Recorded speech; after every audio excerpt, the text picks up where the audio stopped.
Hello friends, आप सभी लोगों का स्वागत है टेक्निकल लर्निंग पॉइंट में। तो जैसा कि हम लोगों ने पहले डिस्कस किया था वैस के बारे में मैंने पहले कुछ वीडियोस बना के इसमें डाले हुए हैं।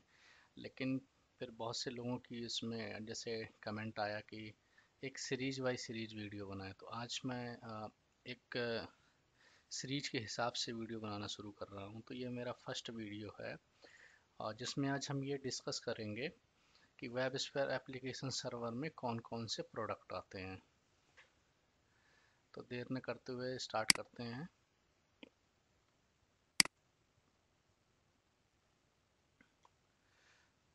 ठीक है। तो web sphere application server product, तो बेसिकली इसमें तीन कैटेगरी हैं। जिसमें सबसे पहला कैटेगरी है प्रोडक्ट का वेब स्फेयर एक्सप्रेस। दूसरी कैटेगरी है इसमें WebSphere base and third category we can say WebSphere network deployment. So let's discuss about each in detail. So WebSphere express, so web जो express जो version होता है उसमें क्या है ना कि कम फंक्शनैलिटी वाइज इसमें सारी फंक्शनैलिटी अवेलेबल होती हैं एप्लीकेशन को रन करने के लिए, बिल्ड करने के लिए, डेवलप करने के लिए एप्लीकेशन। और इजी टू यूज होता है जावा एप्लीकेशन सर्वर। एंड इसमें क्या है, जैसे कंपोनेंट आपको सारे मिलेंगे, जैसे इधर ईजेवी कंटेनर है या वेब कंटेनर है, एम्बेडेड एचटीटीपी सर्वर है, जेएनडीआई जेएनएमिंग सर्वर है। सो सारी चीज़ें आपको इसके अंदर मिलेंगी। और ये मोस्टली डेवलपमेंट इन्वायरमेंट में इसको यूज करना प्रेफर करते हैं। ठीक है ना। अब हम इसके बारे में बात कर लेते हैं आर्किटेक्चर कैसा होता है इसका वेब स्फेयर एक्सप्रेस का। तो जैसे अगर हमने कोई एप्लीकेशन डिप्लॉय कर दी है, ठीक है, या ठीक है, तो उसको यूज़र कैसे एक्सेस करेगा। तो सबसे पहले तो यूज़र ब्राउज़र होगा और वो क्या करेगा, हिट करेगा तो उसकी रिक्वेस्ट एचटीटीपी सर्वर में जाएगी। देन प्लगइन यहाँ से उसको डिटरमाइन करेगा और उस वेब सर्वर में रिक्वेस्ट भेज देगा, राइट। फिर वेब सर्वर क्या करेगा, according to the request he will try to communicate with the DB server. ऐसे ही जावा क्लाइंट होगा, अगर कोई जावा क्लाइंट है कि जो एप्लीकेशन से कम्युनिकेट कर रहा है, ठीक है ना, तो वो भी ऐसे करेगा। अब एडमिनिस्ट्रेटर का रोल क्या रहेगा, जैसे जावा क्लाइंट एप्लीकेशन को मॉडिफाई करना है, एचटीटीपी सर्वर को मॉडिफाई करना है, या एप्लीकेशन इंस्टॉल करना है या रिसोर्स क्रिएट करना है, ठीक है ना। तो बेसिकली अभी ये जो आप देख रहे हो ये एक आर्किटेक्चर है वेब स्फेयर एक्सप्रेस का, ठीक है ना। तो इसमें आप लोग, अब आप लोग ये देख रहे होंगे कि इसमें केवल एक ही वैस का बॉक्स है, क्योंकि इसमें एक ही बॉक्स ही आप इंस्टॉल कर सकते हैं एक्सप्रेस में।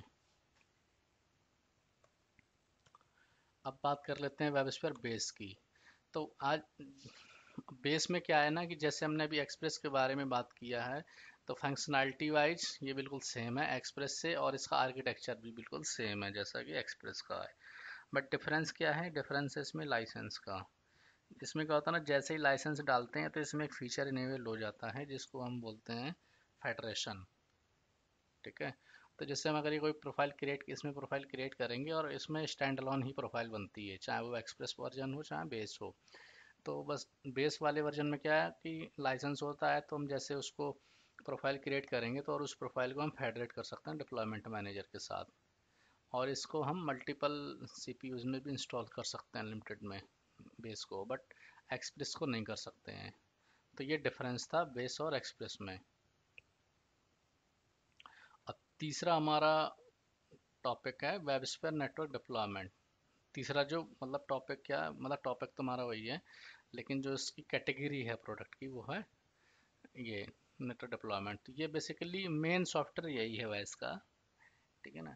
तो वेब स्फेयर नेटवर्क डिप्लॉयमेंट क्या करता है, इसमें एक तो जो बेस और एक्सप्रेस की जो सारी फंक्शनैलिटी रहेंगी, बट इसमें और फीचर ऐड हो जाते हैं, जैसे हाई अवेलेबिलिटी है, लोड बैलेंसिंग है एंड क्लस्टरिंग है, ठीक है। और इसमें क्या है ना कि नेटवर्क डिप्लॉयमेंट के थ्रू हम जो वेब सर्वर हैं उनको एज ए मैनेज नोड हम उसको मैनेज करेंगे, और हम उसको डिप्लॉयमेंट सर्वर के थ्रू, मैनेजर के थ्रू उसको मैनेज कर सकते हैं, स्टॉप स्टार्ट करना, प्लगइन जनरेट करना, प्रोपेगेट करना। तो ये ठीक है, ये सारी चीज़ कर सकते हैं हम। और इसके थ्रू हम डिस्ट्रीब्यूटेड इन्वायरमेंट बनाते हैं नेटवर्क डिप्लॉयमेंट के थ्रू। इसका आर्किटेक्चर भी देख लेते हैं। अब जैसे आप लोग ये देख सकते हैं कि इसका आर्किटेक्चर, ये जैसे ये हो गया हमारा आउटसाइड वर्ल्ड। जैसे कोई यूजर है, सपोज कोई फेस, सपोज मान लो कोई एप्लीकेशन यहाँ पे डली है, जैसे अमेजन की साइट ही ले लो। तो अगर मैं सपोज अमेजन की साइट इस इंफ्रा में अगर डिप्लॉयड है, तो कैसे हो, जैसे यूजर यहाँ से हिट करता है www.amazon.com, तो वो इंटरनेट के थ्रू बाईपास होता है, ठीक है। फिर वो जो कंपनी का जो DMZ इन्वायरमेंट होता है, वहाँ पर ये IHS सर्वर प्लेस्ड होते हैं। तो IHS सर्वर में कई बार सिक्योरिटी पर्पज की वजह से वेब सर्वर को प्लेस कर देते हैं, ठीक है, एक्स्ट्रा लेवल ऑफ सिक्योरिटी के लिए, ठीक है ना, जिससे कोई दिक्कत ना हो। तो जब ये वेब सर्वर में रिक्वेस्ट जाएगी, तो वेब सर्वर में रिक्वेस्ट जाने के बाद ये यहाँ पे जैसे एक सिंबल दिखा रहा है ना, माइट मतलब वैसे प्लगइन का है ये, ठीक है ना। तो यहाँ से प्लगइन से एग्जामिन करता है, फिर उस सर्वर को भेज देता है रिक्वेस्ट, और फिर वो उसको रिक्वेस्ट प्रोसेस करके वापस उस यूजर को देता है। तो अब इसमें आप देख रहे होंगे कि दो दो वेब सर्वर हैं, एप्लीकेशन सर्वर 1 2 3 हैं। अगर इनके से एक एप्लीकेशन सर्वर डाउन हो भी जाता है, तो दूसरा एप्लीकेशन सर्वर सर्विस रन मतलब एग्जीक्यूट करेगा। अगर दूसरा भी डाउन हो जाता, तो तीसरा अवेलेबल रहेगा, और जैसे वन फिक्स हो जाएगा तो वो भी सर्विस में आ जाएगा। तो बेसिकली ये एडवांटेज होता है नेटवर्क डिप्लॉयमेंट का। तो ये हम कर सकते हैं नेटवर्क डिप्लॉयमेंट के थ्रू।